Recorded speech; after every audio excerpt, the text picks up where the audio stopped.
Paper నిండా చూడండి భయంకరమైనటువంటి కృత్యాలు కనబడుతుంది. ఇంతకుముందు ఎన్నడూ లేదు. కానీ దేవుడు అంటున్నాడు, సర్వలోకము యెహోవా మహిమతో నిండి ఉన్నది.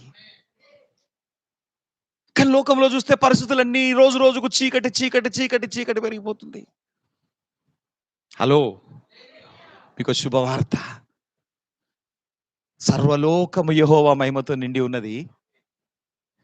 ఎక్కడ ఆరాధన ఉంటుందో అక్కడికి ఆ మహిమ దిగొస్తుంది.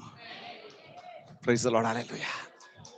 ఎక్కడ ఆరాధన ఉంటుందో, ఎక్కడ యేసు నామములో ప్రార్థన ఉంటుందో, ఎక్కడ యేసు కోసం నిలబడతారో, ఎక్కడ యేసు కోసం వారి జీవితాలను త్యాగం చేసుకొని నిలబడతారో అక్కడ ఆ మహిమ దిగి వచ్చుచున్నది.